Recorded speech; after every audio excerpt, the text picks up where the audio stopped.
Hello students, welcome to my educational platform Anubhav coaching classes. तो कैसे हैं आप लोग? फिलहाल अच्छे होंगे, मस्ती में होंगे, अपनी पढ़ाई को बिंदास तरीके से कर रहे होंगे स्टूडेंट। तो स्टूडेंट, जैसा कि हम जानते हैं कि हमारे छोटे से चैनल के माध्यम से क्लास 10 12 बच्चों को यूपी बोर्ड की प्रिपरेशन कराई जा रही है। ठीक उसी के लिए मैं लेकर आ चुका हूँ क्लास 10th वाले बच्चों के लिए एक छोटा सा सेशन। इस छोटे से सेशन के माध्यम से आज बात करने वाले हैं एक छोटे सी टॉपिक के बारे में, या छोटा सा चैप्टर। हम जानते हैं क्या है, जब हमारा क्लास 10th में साइंस में केमिस्ट्री, बायोलॉजी और फिजिक्स रहते हैं, वो फिजिक्स और केमिस्ट्री के हम आज टॉपिक में लेकर आए तीसरा चैप्टर। जैसा कि हम जानते हैं क्लास 10th के केमिस्ट्री में 3 चैप्टर टोटल है। 3 चैप्टर में, और सॉरी 4 चैप्टर है। 4 चैप्टर में तो तीसरा चैप्टर लेकर आए हैं। 2 चैप्टर हमने पहले बता दिया था, उनके चैप्टर के बारे में बता दिए हैं, उनका वन शॉट हो गया। इसमें देखिए हम बात करने वाले हैं धातु एवं अधातु के बारे में। धातुओं के कैसे बारे में बात करेंगे, धातु एवं अधातु के बारे में। तो देख लीजिए, जिसमें दे रखा है धातुओं के भौतिक गुण।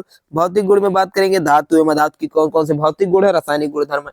तो इसमें देखिए हमें दे रखा है, इसमें दे रखा है तत्वों को उनके गुणधर्म के आधार पर धातु एवं अधातु वर्गीकृत किया जाता है। धातु के कुछ उदाहरण है, जैसे धातु को हम किसे कहेंगे, जैसे आयरन एक धातु के उदाहरण है। जैसे उदाहरण मतलब कौन कौन से धातु हैं, तो आयरन एक प्रकार का धातु, एल्युमिनियम एक प्रकार का धातु, चांदी, कॉपर, ये सब धातु है। अधातु के उदाहरण की बात की जाए तो हाइड्रोजन, नाइट्रोजन, सल्फर, ऑक्सीजन, ये सब कहते हैं, ये अधातु है। ठीक, उसके बाद की जाए कि तत्व क्या होते हैं, तो प्रकृति में हमारे देखिए, हमारे जो तत्व हैं, कुल तत्वों की संख्या कितनी पाई गई है, 18 तत्व पाए गए हैं। जैसा कि आपने आवर्त सारणी में देखा होगा, आवर्त सारणी में टोटल कितने तत्व विद्यमान है, 118 तत्व। सर्वप्रथम ब्रायल एवं लवाइजिए ने बताया। किसने बताया था? ब्रायल एवं लवाइजिए ने बताया था कि टोटल कितने तत्व पाए गए, 118 तत्व पाए गए। उसके बाद बात करें गुणधर्म के आधार पर कौन कौन क्या क्या पाए जाते हैं, तो गुणधर्मों के आधार पर धातु, अधातु और उपधातु के बारे में देखेंगे। तो धातुओं के भौतिक गुणधर्म, अब यहाँ से टॉपिक चालू हो गया। ठीक है, तो यहाँ से बात करेंगे धातुओं के भौतिक गुणधर्म। तो धात्विक चमक, कठोरता, इनके सब सारे के भौतिक गुणधर्म है। तो धात्विक चमक के आधार पर हम धातुओं के भौतिक गुणधर्म देखेंगे। तो क्या होता है कि धात्विक चमक के आधार पर सभी धातुएं कैसी होती है, चमकदार होती है। हाँ देखिए, जितने भी धातुएं हो, सोना चांदी हीरा, सोना चांदी, ठीक, लोहा, सब जितनी भी धातुएं, सारी धातुएं कैसी होती है, चमकदार होती है, अतः इनमें चमकीली होती है, इसमें चमक पाई जाती है। ठीक, अतः धातुओं में चमक होती है। जैसे उदाहरण के लिए दे रखा सोना, चांदी और क्या है, लोहा, सब चमकीली होते हैं। ठीक, उसके बाद करें कठोरता।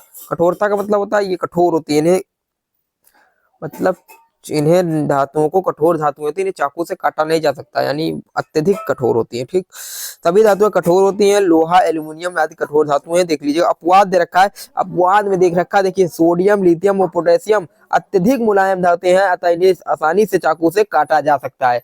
वे धातुएं जिसे चाकू से काटा नहीं जा सकता, कठोर धातुएं जो इन्हें चाकू से आसानी से काटा जा सकता है, उन्हें मुलायम धातुएं कहती हैं। जैसे कि उदाहरण दे रखा है एग्जाम्पल में कि सोडियम, लिथियम, पोटेशियम, ये सब मुलायम धातुएं हैं, यानी इन्हें आसानी से चाकू से काटा जा सकता है। सोडियम धातु को मिट्टी का तेल यानी कैरोसिन में डुबोकर क्यों रखा जाता है? Most important question UP board के लिए। देख लीजिए भैया कि जो सोडियम धातु है, मिट्टी का तेल है, इसे कैरोसिन में डुबोकर क्यों रखते हैं? तो सोडियम धातु जो अत्यधिक क्रियाशील धातु है, सोडियम जो है अत्यधिक क्रियाशील, यानी सक्रियता श्रेणी में सबसे ऊपर पाई जाती है सोडियम धातु, तथा इसका ज्वलन ताप बहुत कम होता है। इसलिए सोडियम वायु का या जल के संपर्क में आने से आते ही ये क्या करती है, जल या वायु के संपर्क में आते ही आग पकड़ लेता है। इसी कारण सोडियम को कैरोसिन में डुबोकर रखा जाता है। यानी सोडियम अत्यधिक क्रियाशील धातु है, जैसे ही इसे ज्वलन ताप बहुत कम होता है, इसलिए सोडियम धातु को जैसे ही किसे रखते हैं, जलन कैरोसिन में डुबोकर, यानी ऑक्सीजन से जैसे ही रिएक्शन करता है सोडियम धातु, तुरंत आग पकड़ लेता है। इसीलिए आग ना पकड़े से लिए इसे क्या करते हैं, सोडियम धातु कैरोसिन में डुबोकर रखते हैं। ठीक, क्योंकि जैसे ही सोडियम धातु ऑक्सीजन से रिएक्शन करेगा, तुरंत सोडियम ऑक्साइड बना लेगा और ऑक्सीजन हाइड्रोजन गैस बाहर निकल जाएगा, यानी आप लोगों ने पढ़ा होगा सक्रियता श्रेणी। अब बात करें रूप के आकार में धातुएं कैसी होती है। रूप के आकार में बात करेंगे तो धातुएं कमरे के ताप पर ठोस रूप में पाई जाती हैं। उदाहरण के रूप में हमारे पास दे रखा पारा या मरकरी, यानी पारा भी कहो या मरकरी कहो या HG कहो। ठीक, धातु कमरे के ताप पर द्रव अवस्था में रहती, जितना तापमान कमरे की अवस्था में, जितना तापमान कमरे में रहता है, उस अवस्था में क्या होती है, ये धातुएं द्रव अवस्था में रहती। द्रव का मतलब होता है लिक्विड, एक होता है द्रव, एक होता है द्रव्य। द्रव्य का मतलब होता है पदार्थ, द्रव का मतलब होता है लिक्विड यानी पानी। ठीक, आप समझ आइएगा, लिक्विड यानी द्रव, तरल पदार्थ। उसके बाद बात कर रहे हैं आगे, हमारे पास दे रखा देखिए आघात वर्धीनता। भैया धातु का एक महत्वपूर्ण गुणधर्म ये भी है आघात वर्धनता। धातुएं वो होती हैं जिन्हें पीट पीट कर चादर के रूप में व्यक्त कर दे, यानी आघात वर्धनता कहलाती है। यानी अगर किसी भी धातु को हम पीट पीट कर चादर के रूप में परिवर्तित कर देते हैं तो यह गुणधर्म क्या कहलाती है? आघात वर्धनीयता। जैसे लोहा को पीट पीट कर चादर बना दी जाए, एल्युमिनियम को चादर बना दी जाए, ठीक, ये सारे एग्जाम्पल हैं आघात वर्धनीयता के। और तन्यता भैया, ता से तन्यता, ता से तार। अगर किसी भी धातु को खींच खींच कर तार के रूप में परिवर्तित कर दिया जाए तो यही गुणधर्म क्या कहलाता है? तन्यता कहलाती है। जैसे 1 ग्राम सोने, जैसे सोने को खींच कर तार के रूप में परिवर्तित करना, चांदी को खींच कर तार के रूप में परिवर्तित कर देना। और एक मोस्ट इंपॉर्टेंट दे रखा नोट देख लीजिए कि 1 ग्राम सोने को 2 किलोमीटर लंबे तार के रूप में व्यक्त किया जाता है। यानी 1 ग्राम अगर सोना है तो उसे 2 किलोमीटर लंबा तार बनाया जा सकता है। मोस्ट इंपॉर्टेंट, इसे दिमाग में फिट कर लीजिए, एमसीक्यू बोर्ड एग्जाम में आपके आ सकता है, ठीक। उसके बाद करें आघात वर्धनीयता व तन्यता में क्या अंतर है, यानी आघात वर्धनीयता और तन्यता में क्या अंतर, जो हमने ऊपर पढ़ा वही आप लिख सकते हैं। ये धातुओं को पीट पीट कर चादर के रूप में व्यक्त किया जा सकता है जैसे लोहा, और इसमें क्या होता है? धातुओं को खींच खींच कर तार के रूप में व्यक्त किया जा सकता है जैसे सोना। उसके बाद करें एक 6वां पॉइंट है विद्युत व उष्मा चालक। यानी उष्मा चालक के रूप में हम कैसे पता करेंगे कौन धातु है कौन अधातु है? तो समान सभी धातुएं व उष्मा की सुचालक होती है। जितनी भी धातुएं होती सभी उष्मा की क्या होती? सुचालक होती। यानी उसमें उष्मा प्रवाहित हो जा सकता है, ठीक। जैसे चांदी, तांबा विद्युत व उष्मा सर्वाधिक सुचालक है। लेड व पारा विद्युत उष्मा के कुचालक है। यानी लेड है जो शीशा है, और पारा ये सब क्या है? विद्युत उष्मा के कुचालक है। उसके बाद क्या? ध्वनिक। ध्वनिक यानी सोनोरम, सोनोरस, ठीक। ध्वनिक यानी ध्वनि, उनकी ध्वनि, उसमें ध्वनि उत्पन्न होता है। तो धातुएं कठोर सतह से टकराने पर ध्वनि उत्पन्न करती हैं, उसे ध्वनिक या सोनोरस कहा जाता है। सोनोरस आ सकता है, किसे कहते हैं, या ध्वनिक किसे कहते हैं? तो जो धातुएं कठोर होती हैं वो ध्वनि उत्पन्न करती है, उनसे ही ध्वनिक कहा जा सकता है। जैसे आप लोगों ने देखा होगा जब बेल लगता है, क्लासेस जब चलती है, बेल लगता है पहले दूसरी तीसरी, तो उस पर किस धातु का प्रयोग करते हैं? तो जानते हैं हम लोहे का प्रयोग करते हैं ना, तो लोहे प्रकार की धातु, इसीलिए उसमें आवाज निकलती है, ध्वनि करती है, ठीक। तो देख लीजिएगा। उसके बाद बात करें घनत्व। घनत्व कैसा होता है भैया? तो समानता अधिक घनत्व व उच्च गलनांक होता है। यानी धातुओं का जो समानता गलनांक होता है और घनत्व होता है ये सबसे अधिक होता है। अपवाद एक दे रखा भैया, अपवाद देख लीजिए, अपवाद से क्वेश्चन जरूर आते हैं आपके बोर्ड एग्जाम में। अपवाद इसमें दे रखा सोडियम और पोटेशियम का घनत्व गलनांक कम होता है। यानी जो सोडियम है, पोटेशियम है, इसका घनत्व और गलनांक दोनों ही कम होता है। अब बात करें भैया, ये तो रहे ये तो थे धातु के गुणधर्म। अब बात करेंगे धातुओं के भौतिक गुणधर्म। तो धातुओं के भौतिक गुणधर्म में हम पाएंगे, देखिए पहले नंबर धातुक चमक। तो धातुक चमक क्या होती है? धातुएं जो होती है समानता चमकदार नहीं होती। जैसे उसमें था क्या? धातुक चमक क्या था? धातुएं चमकदार होती थी। इसमें क्या? अधातुक में क्या है? अधातुओं में क्या? धातुक चमक, इसमें धातु जो होते हैं चमकदार नहीं होते। क्वेश्चन दे रहा। अब अपवाद में भी भैया फिर अपवाद आ गया। अपवाद में देख लीजिए क्या दे रखा है कि आयोडीन चमकदार धातु है। जो आयोडीन होता है ये सबसे चमकदार अधातु है। आयोडीन नमक में पाया जाता है ना, तो ये आयोडीन जो है सबसे चमकदार धातु है, ठीक, अधातु। फिर कठोरता के बारे में बात की जाए, उसमें भी हमने कठोरता देखा, इसमें भी कठोरता के बारे में बात कर लेते हैं। समानता अधातुएं मुलायम प्रकृति की होती है अर्थात कठोर नहीं होती। उदाहरण के लिए ग्रेफाइट। जो ग्रेफाइट है ये कठोर अधातु है, ठीक है। ग्रेफाइट क्या है? अधातु है। ये क्या होती है? मुलायम प्रकृति की होती है अर्थात कठोर नहीं होती। जो ग्रेफाइट है कठोर नहीं है। देखा होगा आप लोगों ने पेंसिल में ग्रेफाइट लगा रहता है, देखा ना? तो पेंसिल में काला काला रगड़ कौन सा पदार्थ लगा होता है, ये आ सकता है क्वेश्चन में। पेंसिल में कौन सा पदार्थ की पेंसिल बनाई जाती है, कौन सा पदार्थ लगा होता है? तो ग्रेफाइट उसमें लगा होता है। कार्बन का एक अपर रूप हीरा कठोर धातु अधातु है। यानी लेकिन तो एक और है, कार्बन का अपर रूप है हीरा, क्या है? हीरा, वो कठोर अधातु है, ठीक। उसके बाद कीजिए रूप के बारे में। रूप के बारे में हम बात कर सकते हैं। रूप में क्या दे रखा है, ठीक। तो रूप के बारे में बात करेंगे। समानता अधातुएं ठोसीय या गैसीय अवस्था में पाई जाती है। हीरा, ग्रेफाइट, ऑक्सीजन, यानी जो अधातुएं होती हैं, अधातुएं कैसी होती हैं? ये तो गैसीय अवस्था में पाएंगी या फिर ठोसीय अवस्था में पाई जाएंगी, ठीक है। उसके बाद करें अपवाद। अपवाद इसमें क्या है? ब्रोमीन जो है अधातु है, ये द्रव अवस्था में पाई जाती है। यानी ब्रोमीन अधातु जो है ये द्रव अवस्था में पाई जाती है। उसके बाद बात करें चौथा नंबर है दे रखा है आघात वर्ध्यता। अब देखिए आघात वर्ध्यता किसे कहते हैं? अधातुएं समानता आघात वर्ध्य नहीं होती अर्थात धातुएं भंगुर प्रकृति की होती हैं। यानी जो अधातुएं होती है आघात वर्धनीयता नहीं होती। यानी धातुओं को हम पीट पीट कर चादर के रूप में परिवर्तित करते हैं, किंतु अधातुओं को हम पीट पीट कर चादर के रूप में परिवर्तित नहीं करते हैं। अधातुएं भंगुर प्रकृति की होती है, यानी ये कैसी होती है? भंगुर होती है, ठीक। जैसे ग्रेफाइट, उदाहरण के लिए ग्रेफाइट दे रखा है। तन्यता की बात करें, धातुओं को तन्यता का गुण नहीं पाया जाता है। यहाँ धातुओं में भैया तन्यता का गुण नहीं पाया जाता है, क्योंकि हम जानते हैं कि धातुओं में तन्यता का गुण पाया जाता है। धातुओं को खींच खींच कर तो तार के रूप में परिवर्तित करते हैं, किंतु अधातुओं को खींच खींच कर तार के रूप में परिवर्तित नहीं करते। इनको खींचने पर ये टूट जाते हैं। जैसे अगर हम ग्रेफाइट को खींचेंगे तो ग्रेफाइट को अगर तार के रूप में परिवर्तित करेंगे तो क्या होगा, ग्रेफाइट खींचने पर ये ग्रेफाइट टूट जाएगा। इसलिए ग्रेफाइट को हम खींच नहीं सकते, यानी अधातुओं को खींच नहीं सकते। आप लकड़ी को अगर तार के रूप में परिवर्तित करोगे तो लकड़ी तार के रूप में परिवर्तित नहीं होगी, क्योंकि अगर लकड़ी से तार बनाओगे तो ये जाके टूट जाएगी, और टूटने के ये क्या है, अधातु, इसलिए टूट जाती है। इसलिए अधातु को तन्यता का गुण नहीं पाया जाता है। विद्युत व उष्मा का कुचालक, जो विद्युत व उष्मा का कुचालक क्या होती है, यानी अधातुओं में विद्युत व उष्मा का कुचालक होती है, यानी इसमें चालक नहीं होती, इसमें आवेशों का प्रवाह नहीं होता, यानी विद्युत का प्रवाह या उष्मा का प्रवाह नहीं होता। आप लोगों ने देखा होगा कि तवे की हैंडल में लकड़ी का बेट क्यों लगा होता है, या था क्वेश्चन, या फिर ठीक है।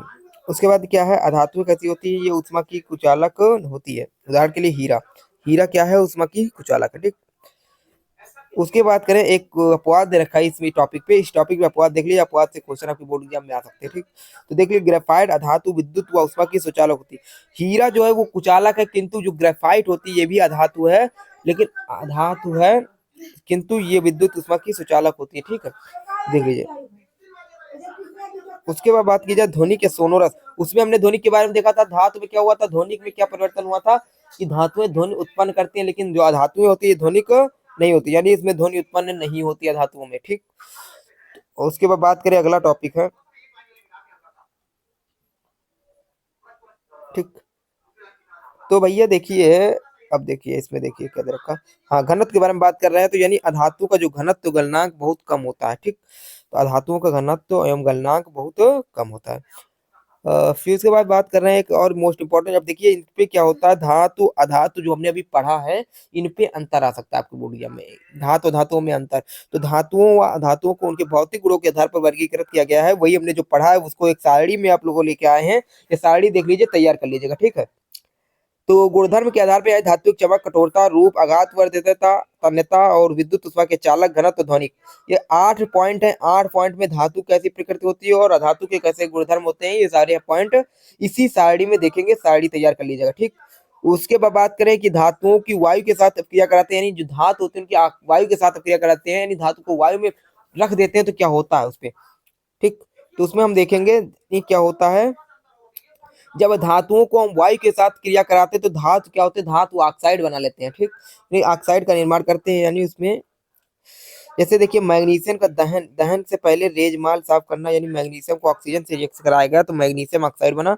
इसी तरह कॉपर को ऑक्सीजन से रिएक्ट कराएगा तो कॉपर ऑक्साइड बना। एल्युमिनियम को ऑक्सीजन के साथ रिएक्ट कराएगा तो एल्युमिनियम ऑक्साइड बना। यानी अगर किसी भी धातु को ऑक्सीजन के साथ रिएक्ट कराते हैं तो क्या होता है, वो धातु ऑक्साइड के रूप में परिवर्तित हो जाता है। ये देख लीजिए, ये आपके क्वेश्चन आ सकते हैं। उसके बाद भैया देखिए एक नोट्स लेकर आए हैं, मैग्नीशियम का रिबन। ठीक, यानी मैग्नीशियम के रिबन कैसे होता है, धातु की वायु के साथ क्रिया करके प्रकृत ऑक्साइड बनाता है। एनोडीकरण, देखिए एनोडीकरण क्या है, एनोडीकरण मोस्ट इंपॉर्टेंट है लाइन, ठीक, टॉपिक है।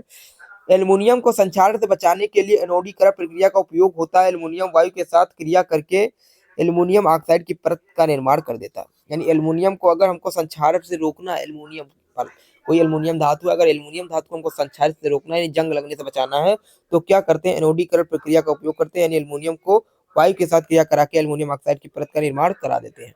ठीक, यही रिएक्शन है, देख लीजिए। कि धातुएं वायु के साथ अलग अलग प्रकार की क्रिया करती हैं, यानी जो धातुएं वो वायु के साथ अलग अलग क्रिया के प्रकार से क्रिया करती हैं। वायु के साथ संपर्क में करके आग पकड़ लेती है, क्योंकि ये धातुएं अधिक क्रियाशील है। यानी वायु के साथ अगर संपर्क करके आग पकड़ लेती है, जो सोडियम धातु है वायु के साथ अगर क्रिया कराएंगे तो ये धीरे धीरे क्या कर देगी, आग पकड़ लेगी, क्योंकि ये धातुएं अधिक क्रियाशील होती है, इनका ज्वलन ताप कम होता आता है ये धातुएं वायु के साथ संपर्क करने आने से, इसलिए इसको कैरोसिन में डुबोकर रखा जाता है। यानी सोडियम, लिथियम, पोटेशियम को भैया कैरोसिन में क्यों रखा है, यानी मिट्टी के तेल, कैरोसिन का क्या मतलब है, मिट्टी का तेल। ठीक, तो मिट्टी के तेल में क्यों रखते हैं हम सोडियम, लिथियम, पोटेशियम, क्योंकि अगर सोडियम, पोटेशियम और लिथियम ली के काना मांगे लाल जनकर फीकू नहीं सुन सकता, श्रेणी तैयार कर लीजिएगा। ठीक है, तो उसमें क्या होती है, जो सोडियम धातु है, लिथियम धातु है, पोटेशियम धातु, ये सक्रियता श्रेणी में सबसे ऊपर पाई जाती है, अतः इसकी क्रियाशीलता सबसे अधिक होती है। अगर इसकी क्रियाशीलता अधिक है तो ऑक्सीजन और जल के साथ अधिक तुरंत रिएक्शन करेगा और रिएक्ट करके ये हाइड्रोजन गैस विस्थापित कर देगा। ठीक, तो इसी के कारण जैसे ही हाइड्रोजन गैस विस्थापित होगा तुरंत आग पकड़ लेगी। इसी कारण है कि वायु के साथ संपर्क करने पर आग पकड़ लेती है, क्योंकि ये धातु अधिक क्रियाशील है, इसका घनत्व जल ताप कम होता था। ये धातु वायु के संपर्क करने आने पे इसलिए कार्यशील में डुबो। इसीलिए क्या करते हैं हम, जो लिथियम धातु है और सोडियम धातु और पोटेशियम धातु, इसको क्या करते हैं हम केरोसिन में डुबोकर यानी मिट्टी के तेल में डुबोकर रखते हैं, क्योंकि वहां पर ऑक्सीजन और जल नहीं की उपस्थिति नहीं होती। ठीक, उसके बाद करें कुछ धातुएं जैसे मैग्नीज यानी Mn, एल्युमिनियम Al और जिंक Zn, लैड Pb यानी लैड जिंक, ये सब क्या है, धातु है। आदि वायु के साथ धीमी अपक्रिया करते हैं, इन धातुओं को ऑक्साइड की परत चढ़ जाती है, इन्हें संचारित होने से बचाने का कार्य करती है। ये धातु कैसी होती है, ऑक्साइड की परत चढ़ाती है, इसलिए संचारित होने के लिए इन धातुओं का प्रयोग करते हैं। लोहा या आयरन Fe वायु को गर्म करने पर प्रज्वलित नहीं होता, परंतु जब ज्वाला लौह पाउडर के डालने पर तेजी से प्रज्वलित हो लगता है। ठीक, देख लीजिए। उसके बाद भैया अगर तांबा या कॉपर को प्रज्वलित नहीं होता, परंतु उसका दहन कराने पर काले रंग की परत चढ़ जाती है। अगर पूछा जाए भैया कॉपर तांबे पर किस रंग की परत चढ़ती है, काले रंग की परत। ठीक, कुछ धातुएं जो ऑक्सीजन के साथ क्रिया नहीं करती, जैसे सोना हुआ, चांदी हुआ, ये सब धातुएं क्या होती है, ऑक्सीजन के साथ रिएक्शन नहीं करती। ठीक, उभयधर्मी धातु क्या होती है, वे धातु ऑक्साइड जो अम्ल व क्षार दोनों साथ क्रिया करते हैं वो तथा लवण व जल का निर्माण करते हैं, उभयधर्मी ऑक्साइड कहा जाते हैं। उदाहरण के लिए दे रखा है जैसे ZnO, Al2O3, BO, ठीक, सारे कैसे हैं, उभयधर्मी ऑक्साइड है। ऑक्साइड प्लस अम्ल या क्षार यानी किसी भी धातु ऑक्साइड को अम्ल या क्षार से रिएक्ट कराएं तो लवण और जल बना दे, वही क्या है, उभयधर्मी ऑक्साइड है। ठीक, वह धातु जो ऑक्साइड जो केवल अम्ल के साथ क्रिया करते हैं, क्षारीय प्रकृति के होते हैं। जो धातुएं जो ऑक्साइड वे धातु ऑक्साइड जो खाली अम्ल के साथ रिएक्ट करें उसे क्या कहते हैं, उसे हम क्षारीय प्रकृति के कहते हैं। ठीक, क्षारीय प्रकृति धातु देखिए मोस्ट इंपॉर्टेंट है भैया। ठीक, वे धातु जो ऑक्साइड केवल क्षार के साथ क्रिया करते हैं तो अम्लीय प्रकृति होते हैं, जो क्षार के साथ रिएक्शन करें अम्लीय प्रकृति के। ठीक, धातुओं की जल के साथ क्रिया, धातु को अगर जल के साथ रिएक्ट कराएंगे तो क्या होता है, धातु को जल के साथ क्रिया कराते हैं तो क्या होता है, धातु ऑक्साइड बनता है और हाइड्रोजन गैस बाहर निकल जाता है, धातु हाइड्रोक्साइड। ठीक, धातु ऑक्साइड का जल के साथ रिएक्शन करते हैं तो धातु हाइड्रोक्साइड बन जाता है। ठीक, ठंडे जल के साथ क्रिया, अगर किसी भी ठंडे जल के साथ अगर क्रिया कराएंगे, इसका केवल भाप के साथ क्रियाशीलता। ठीक, जल के साथ कोई अपक्रिया नहीं, धातुओं का ठंडे जल के साथ खाली कौन सा क्रिया करेगा, सोडियम, पोटेशियम, कैल्शियम, और केवल भाप के साथ क्रियाशील कौन है, एल्युमिनियम, आयरन और Zn, और गर्म जल के साथ क्रियाशील खाली मैग्नीशियम और कॉपर, ये सब क्या है, देख लीजिए। ठंडे जल के साथ क्रिया कराएंगे तो सोडियम का तो क्या होता है, NaOH बन जाता है, हाइड्रोजन गैस बाहर निकल जाता है। मैग्नीशियम के साथ गर्म जल कराएंगे क्रिया तो MgOH का होल ट्वाइस, ठीक, निकल जाता है, हाइड्रोजन गैस बाहर निकल। ठीक, ठीक, ये देख लेते हैं फाइजल। ठीक, फाइजल, ठीक है, इधर देख लीजिए। ठीक, नाक, ठीक, फैजल, फा से भाप, जल को फैजल, हाँ इसे याद कर लीजिए। ठीक, फैजल। ठीक, फैजल FEJAL, ठीक, फैजल। ठीक, ये भाप के साथ फैजल। उसके बाद क्या है, नाक। ठीक, नाक से इसको याद कर लीजिए। ठीक, मजा, मजा से आप गर्म जल के साथ याद कर लीजिए। ठीक, यानी ठंडे जल के साथ की ट्रिक क्या है, नाक। हम नाक से क्रिया कराएंगे यानी Na और पोटेशियम से क्रिया कराएंगे तो ठंडे जल के साथ रिएक्शन होगा। गर्म जल के साथ केवल Mg रिएक्शन करेगा यानी माजा से।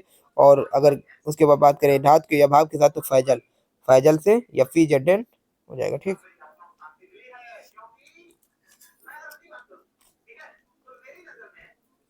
उसके बाद करेंगे भैया, देखिए उसके बाद दे रखा हमारे पास आयरन की अभाव के साथ रिएक्शन करके कैसा होता है, देख लीजिए रिएक्शन देख लीजिए। धातुएं जल के साथ अपक्रिया नहीं करती, कौन सी धातुएं जल के साथ अपक्रिया नहीं करती है, तो सोना जो है वो सोना Au जिसे कहते हैं, आरम लैटिन नाम है, लैटिन नाम तैयार कर लीजिए। ठीक है, तो सोना जैसे Au कहते हैं, Au के कहते हैं लैटिन नाम है ऑरम, ऑरम लैटिन नाम है इसलिए इसे सोना कहते हैं, Au कहते हैं। ठीक, इसका प्रतीक क्या है, Au है। ये धातुएं कहती होती हैं जो जल के साथ अपक्रिया रिएक्ट नहीं करती यानी रिएक्शन नहीं होता इनका धातु का। ठीक, चांदी Ag जिसका लैटिन नाम अर्जेंटम है, क्या है, अर्जेंटम। उसके बाद लैटिन नाम प्लेट यानी पीबी, प्लम्बम, क्या है, प्लम्बम, लैटिन नाम प्लम्बम है, लेड जिसे कहते हैं पीबी को। इससे अब क्या होती है, धातुएं जो होती हैं ये जल के साथ रिएक्शन नहीं करती यानी रिएक्शन नहीं करती। उसके बाद के धातुओं की तनु अम्ल के साथ क्रिया, धातुओं की तनु अम्ल के साथ क्रिया, तनु जिस विलयन में जल की मात्रा अधिक उसे तनु, और जिसमें विलयन की मात्रा जल की मात्रा कम होती है उसे सांद्र विलयन कहते हैं। आप लोगों ने देखा होगा, जैसे सांद्र को हम कभी कभी अपने गांव की भाषा में कहते हैं गाढ़ा, और तनु यानी अपने गांव की भाषा में कहते हैं पतला। यानी तनु यानी जिसमें पानी की मात्रा अधिक होती है यानी पतला, और जिसमें पानी की मात्रा कम सांद्र। ठीक, देख लीजिएगा। उसके बाद करें अम्ल की धातु के साथ क्रिया, यानी अम्ल के साथ जब क्रिया करके हाइड्रोजन गैस से निकाल देते हैं, यानी हाइड्रोजन बाहर निकल जाता है जब अम्ल की रिएक्शन कराते हैं। ठीक, तो धातु प्लस अम्ल इस गिव्स आउट लवण प्लस हाइड्रोजन गैस, तो यानी बन जाएगा। ठीक, अब बात करें पॉप टेस्ट, क्या होता है, किसी रासायनिक क्रिया में परंगली जैसे गैस निकलती है तो उसके पास जलती हुई मोमबत्ती ले जाने पर फट फट की ध्वनि उत्पन्न होती है, इसे पॉप टेस्ट कहा जाता है, या था निकलने हाइड्रोजन गैस है। यानी अगर जबकि किसी रासायनिक क्रिया परख नली में गैस निकलती है, एक कोई परख नली है, परख नली से जब से गैस निकलेगी तो उसके पास जलती हुई मोमबत्ती के पास अगर इसको ले जाएंगे तो उसमें एक पट पट की ध्वनि उत्पन्न होती है, इसी ध्वनि को हम क्या कहते हैं, इसे पॉप टेस्ट कहते हैं। कुछ धातुएं तनु अम्ल के साथ क्रिया नहीं करती हैं, कुछ धातुएं जो तो तनु अम्ल के साथ रिएक्ट नहीं करती, जैसे कॉपर है, चांदी है, पारा यानी Hg। ये सारी धातुएं कैसी होती है जो तनु अम्ल के साथ रिएक्ट नहीं करती। धातु के बारे में पूरा चैप्टर है, ठीक, निचोड़ लेकर आए पूरा, एक वन शॉट पूरा धातु धातु, एक क्लास धातु धातु खलास। ठीक, पूरे एक क्लास में धातु धातु पूरा टॉपिक खलास होगा। HNO3 यानी नाइट्रिक अम्ल। HNO3 क्या है, नाइट्रिक अम्ल। जब धातु के साथ क्रिया कराते हैं तो हाइड्रोजन गैस उत्सर्जन नहीं होती, क्यों? अब क्या दे रखा है कि HNO3 एक प्रबल ऑक्सीकारक है, हाइड्रोजन गैस ऑक्सीजन होकर जल में परिवर्तित हो जाती है, स्वयं नाइट्रोजन के अपचित होकर NO2 NO2 में परिवर्तित हो जाती है, इसलिए क्या होता है, हाइड्रोजन गैस बाहर नहीं निकलती। धातुओं में अन्य लवणों के साथ क्रिया, यानी जब धातु का अन्य लवण के साथ क्रिया कराते हैं तो क्या होता है, तो Fe यानी हमारे पास धातु है, CuSO4 एक लवण है, इसका जब रिएक्शन कराएंगे तो क्या होगा, FeSO4 प्लस Cu।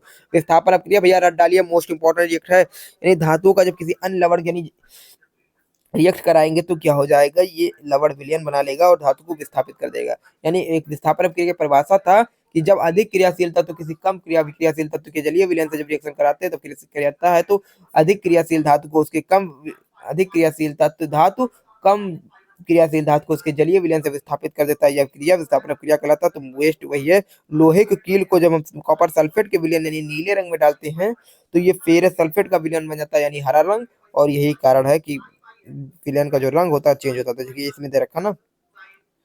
उदाहरण के लिए आपकी कॉपर की अधिक क्रियाशीलता है, कॉपर सल्फेट को विलयन से कॉपर को विस्थापित कर देता है, यही कारण है कॉपर सल्फेट को विस्थापित कर देता है। भैया बात करेंगे अम्लराज क्या, भैया अम्लों का राजा एक्वारेजिया। अम्लों का राजा एक्वारेजिया, मोस्ट इंपोर्टेंट टॉपिक। अम्लराज किसे कहते हैं, तो एक्वारेजिया को अम्लराज कहते हैं। रॉयल वाटर यानी वाटर, एक्वा का मतलब होता है पानी, वाटर, और रॉयल मतलब होता है जो राजा यानी राजा हो। ठीक, तो रॉयल वाटर यानी अम्लराज, एक्वारेजिया, रॉयल वाटर सब एक ही नाम है। तो HCl के 3 अणु और HNO3 के 1 अणु को जब रिएक्शन कराया जाता है तो इसे अम्लराज का निर्माण होता है, एक्वारेजिया का निर्माण होता है। इसका उपयोग हम सोना और प्लेटिनम जैसी महंगी धातुओं को गलाने में करते हैं। यानी जो सोना धातु और प्लेटिनम धातु है इसको गलाने में हम क्या करते हैं, एक्वारेजिया नामक पदार्थ, यानी कैसे बनता है, HCl यानी हाइड्रोक्लोरिक अम्ल के 3 अणु और नाइट्रिक अम्ल के 1 अणु को जब मिलाते हैं तो एक्वारेजिया का निर्माण होता है। यानी इसका उपयोग हम क्या करते हैं, सोना प्लेटिनम जैसी महंगी धातुओं को गलाने में करते हैं इसका उपयोग। ठीक, ये सोना कैसे गलाया जाता है, एक्वारेजिया से गलाया जाता है। ठीक, और सोना भैया कहाँ गलेगा, ठीक, देख लीजिएगा, जो बना रहता नहीं गैस की तरह लिए रहते हैं सोना में, तो आगे जो लगा वो क्या वो क्या रहता है, वो गैस क्या रहता है, एक्वारेजिया रहता है। ठीक, तो सक्रियता श्रेणी, अब भैया सक्रियता श्रेणी हमने कहा था ना तैयार कर लेना, सक्रियता श्रेणी, तो सक्रियता श्रेणी लेके आए, इसको तैयार के लिए इस टॉपिक से क्वेश्चन जरूर से जरूर बनेगा। ठीक, वह सूची जिसमें धातु की क्रियाशीलता को अवरोही क्रम में व्यवस्थित किया जाता है उसे सक्रियता श्रेणी कहते हैं। Number 1 potassium, sodium, calcium, magnesium, aluminium, zinc, iron, lead, hydrogen, copper, mercury, silver, gold. भैया इसको तैयार कर लीजिए, ली के काना मांगे आलजन कर्फ्यू कुन सुन है कुआं इलाज। ठीक, है कुआं इलाज। ठीक, याद कर लीजिए। ठीक, जो छूट गए छूट गए। धातुओं को अधातु के साथ अपक्रिया, जब धातु को अधातु के साथ अपक्रिया कराते हैं तो क्या होता है, धातुओं को अधातुओं के साथ अपक्रिया तत्वों की अपक्रियाशीलता की संयोजकता कोष को पूर्ण करने में समझी जा सकती है। यानी धनायन के परमाणु अपने संयोजकता कोष में इलेक्ट्रॉन का त्याग करते हैं, इसे धनायन कहा जाता है। यानी जो परमाणु संयोजकता कोष से इलेक्ट्रॉन का त्याग करे उसे धनायन कहते हैं, और जो परमाणु अपने संयोजकता कोष में इलेक्ट्रॉन को ग्रहण करे उसे ऋणायन कहते हैं। ठीक है, देख लीजिएगा।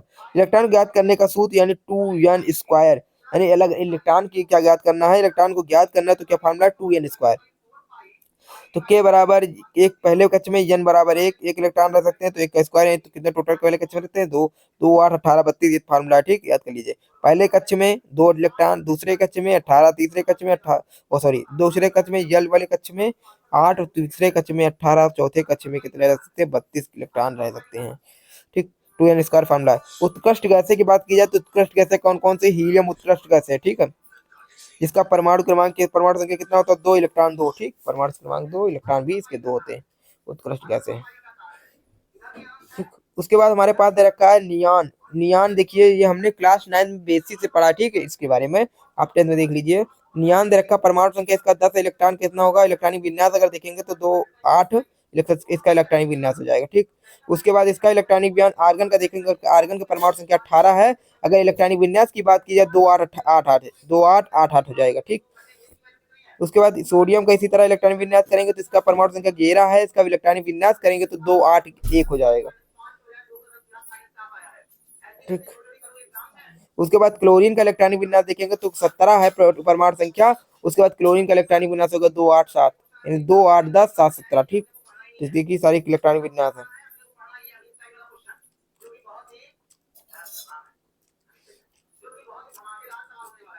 ठीक। उसके बाद NaCl का निर्माण कैसे? सोडियम क्लोराइड यानी साधारण नमक का निर्माण। तो भैया देखिए Na धातु है और Cl अधातु है, दोनों को रिजेक्ट कराएंगे तो NaCl बन जाएगा, ठीक।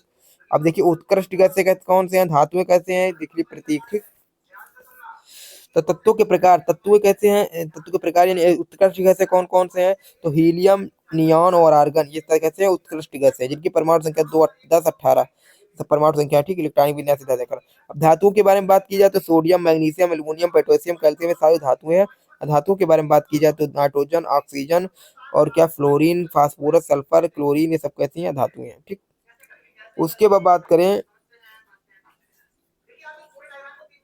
सोडियम धातु, क्लोरीन धातु, धातु क्या बन जाता है? Na+Cl, ठीक, देख लीजिएगा। विपरीत आवेशित आयन एक दूसरे को आकर्षित करते हैं, मजबूत स्थिर बल बंधकर आयनिक यौगिक बनाते हैं, ठीक, सोडियम आयन, ये सब देख लीजिएगा, ठीक। आयनिक यौगिक के गुणधर्म, आयनिक यौगिक कठोर होते हैं ये तथा ये भंगुर प्रकृति के होते हैं, ठीक है, जो आयनिक यौगिक कठोर होते हैं, भंगुर प्रकृति के होते हैं। उसके बाद करें गलनांक एवं क्वथनांक। गलनांक एवं क्वथनांक के बारे में बात करेंगे। आयनिक यौगिक को गलनांक एवं क्वथनांक बहुत अधिक होता है। आयनिक यौगिकों में अंतरा आणविक आकर्षण बल अधिक होता है। घुलनशीलता के बारे में बात करेंगे तो आयनिक यौगिक प्रायः जल में घुलनशील होते हैं, परंतु मिट्टी का तेल, केरोसिन, पेट्रोल व डीजल आदि अम्लीय होते हैं। उसके बाद बात करें विद्युत चालकता। आयनिक यौगिक जलीय विलयन में तथा गलित रूप में विद्युत का चालन करते हैं, परंतु ठोसों में विद्युत का चालन नहीं करते हैं। जलीय विलयन में आयन होते हैं, इस कारण ये विद्युत का चालन करते हैं। तो धातुओं की प्राप्ति, धातुति, ठीक। उसके बाद करें धातुओं की प्राप्ति, धातुक्ति, ठीक। तो खनिज पृथ्वी में प्राकृतिक रूप में उपस्थित तत्वों एवं यौगिकों को खनिज कहते हैं। जो पृथ्वी में पाए जाते हैं प्राकृतिक में उपस्थित जो तत्व होते हैं पृथ्वी में, उसे ही हम क्या कहते हैं? खनिज कहते हैं। पृथ्वी के भूगर्भ में स्वतंत्र अवस्था में पाया जाने वाला पदार्थ खनिज कहलाता है। जो पृथ्वी में स्वतंत्र अवस्था में भूगर्भ में पाया जाता है उसे क्या कहते हैं? खनिज कहते हैं। उदाहरण के लिए लोहा, एल्यूमिनियम। अयस्क वे खनिज जिनमें धातु अधिक मात्रा में पाई जाती है, जिनका निकालना अलाभकारी होता है, उसे अयस्क कहते हैं, ठीक है। वे खनिज जिनमें धातु अधिक मात्रा में पाई जाती है, जिनका निकालना अलाभकारी होता है, उसे अयस्क कहा जाता है। वे खनिज पदार्थ जिनका निष्कर्षण करके व्यावसायिक रूप में उपयोग होता है, उसे अयस्क कहा जाता है। तो खनिज क्या होते हैं? वो पदार्थ होते हैं जिनका निष्कर्षण करके व्यावसायिक के रूप में उपयोग किया जाता है, उसे अयस्क कहते हैं, ठीक। धातुओं की प्राप्ति यानी मुक्त प्राप्ति में धातु, प्रकृति में पाए जाने वाली धातु की प्राप्ति। मुक्त अवस्था में कौन सी धातुएं पाई जाती है और संयुक्त अवस्था में कौन सी धातुएं पाई जाती है, देख लीजिए। तो जो मुक्त अवस्था में पाई जाने वाली धातुएं कौन सी है? सोना, प्लेटिनम यानी गोल्ड, प्लेटिनम, सिल्वर, मरकरी आदि ऐसी धातुएं जो मुक्त अवस्था में पाई जाती है। उसके बाद क्या संयुक्त अवस्था में कौन सी धातुएं पाई जाती है? तो sodium, calcium, potassium, aluminium, lead, copper आदि धातुएं कैसी होती है? जो संयुक्त अवस्था में पाई जाती हैं। उसके बाद क्या धातुओं का निष्कर्षण।